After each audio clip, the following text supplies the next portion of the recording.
मेरे बड़े भाई कार्तिकेय शर्मा जी जो राज्यसभा सांसद हैं और वो मंच पर आए, बस मैं उनको रिमाइंड कर रहा हूँ, आज अक्षय तृतीया का दिन है, आज दान देने का दिन है।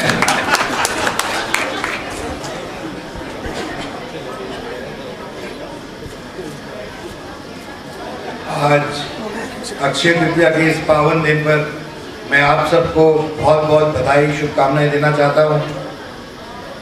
आज सारे बड़े बुजुर्ग महापुरुषों के बीच में मेरे को सौभाग्य मिला है अपनी बात रखने का, बात साझा करने का। आप सबों का बहुत बहुत धन्यवाद।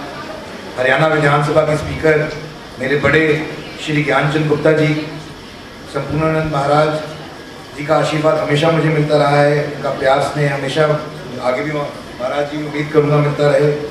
डॉक्टर रमणी कृष्ण जी महाराज जी का, MP शर्मा जी जो हमारे सचिव हैं, प्रधान जी, विकास कौशिक जी, ML बख्शी जी, GC कौशिक जी, राजेश वत्स जी, महावीर कौशिक जी, IAS रंजीता मेहता जी, ओम प्रकाश देवी नगर जी, आप सबों का, माताओं बहनों बड़े बुजुर्ग युवा साथी भाई, आप सबका बहुत बहुत धन्यवाद कि आप लोग आज इस पावन दिन पर इस कार्यक्रम के अंदर 3 दिन के कार्यक्रम के अंदर आप लोगों ने हिस्सा लिया, मुझे बुलाया और मेरे को सुनने का काम किया। देखिए, मैं जब भी पंचकूला आता हूँ तो मुझे ऐसा लगता है मैं अपने घर में आया, मुझे उसी तरीके का प्यार स्नेह आशीर्वाद मिलता है आप लोगों से। और मैं इसको महाराज जी अन्यथा मत लीजिएगा, लेकिन मैं राजा के रूप में नहीं बेटे के रूप में आया हूँ, तो और बेटा देख ही जाता है।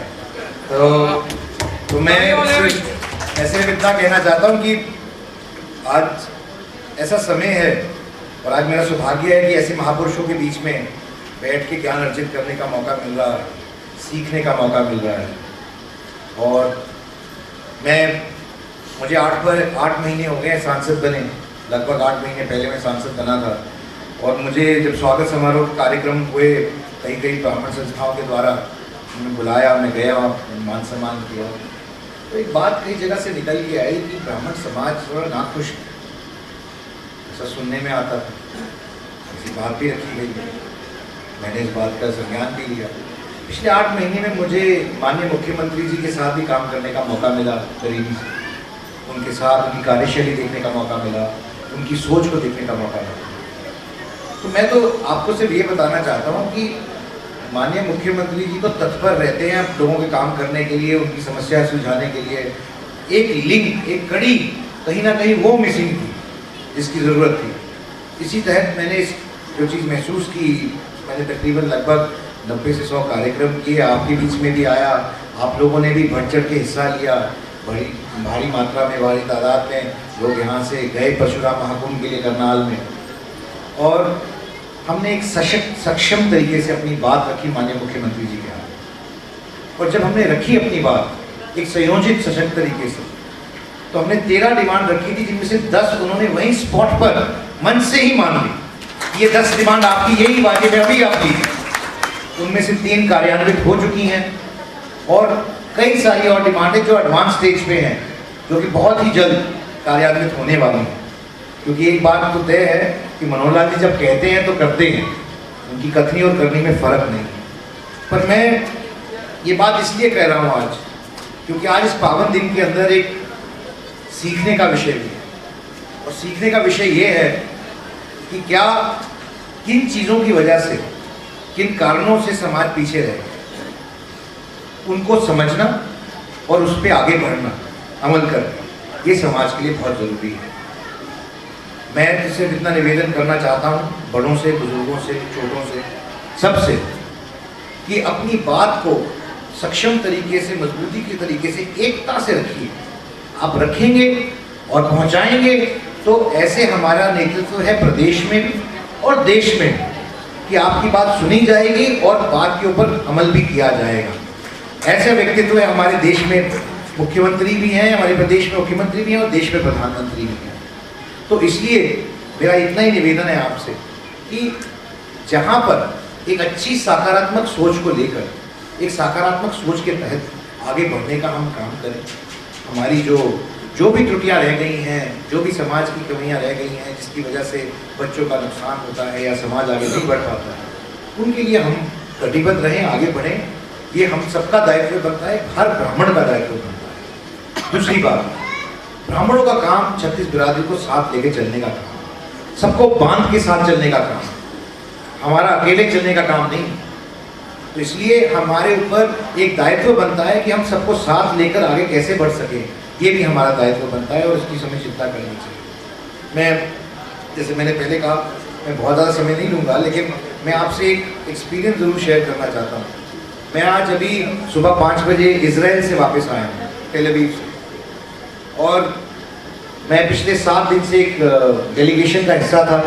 मुझे वहाँ अन्य चीज़ें देखने को मौका मिला, और सबसे अचंभे की बात है कि उनके भी 75 साल आज पूरे हो रहे हैं। आज हमारी आज़ादी के 75 साल पूरे हो रहे हैं, लेकिन उनसे हमें भी कुछ सीखना चाहिए आज इस पावन दिन के अंदर, क्योंकि अस्त्र और शस्त्र की विद्या का उन्होंने बहुत अच्छा उपयोग किया है।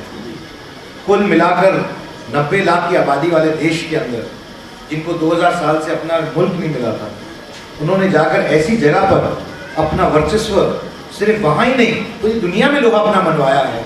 ये सीखने वाली बात है वाकई इजराइल से भी और इस कंट्री से भी। मैं खासकर एक जगह मुझे जाने का मौका मिला, इसका नाम है आयरन डोम।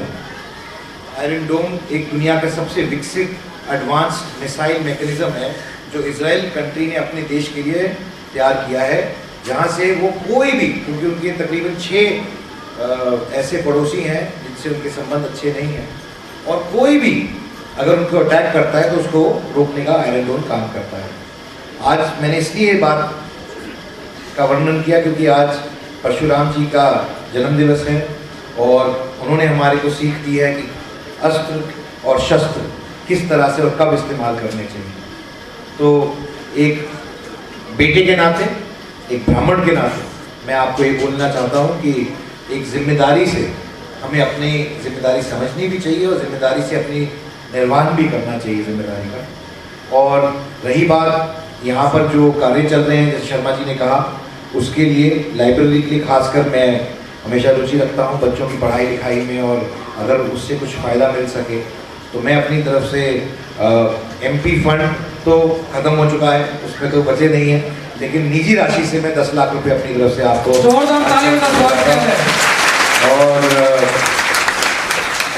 सिर्फ इतना ही नहीं शर्मा जी, इसके अतिरिक्त भी कभी ज़रूरत पड़े, बेटा हूँ, जब मर्जी बुलाइए, जब मर्जी याद करिए, जहाँ होगा। मेरे बड़े हैं, बुजुर्ग हैं, बैठे हैं हमारे बड़े ज्ञानचंद जी, आपके इतने सक्षम नेतृत्व है आपके पास, कभी ज़रूरत नहीं है, लेकिन कभी मेरे लायक कुछ हो तो ज़रूर आप आदेश करिएगा, मैं ज़रूर आऊँगा। और ऐसे बड़ों के सानिध्य के अंदर ही हम लोग आगे बढ़ रहे हैं, फल फूल रहे हैं, देख रहे हैं, समझ रहे हैं, सीख रहे हैं। तो महाराज जी, आपका बहुत ज़्यादा समय ना लेते हुए, आपका आशीर्वाद लेते हुए बहुत बहुत धन्यवाद। जय परशुराम, जय। भगवान परशुराम की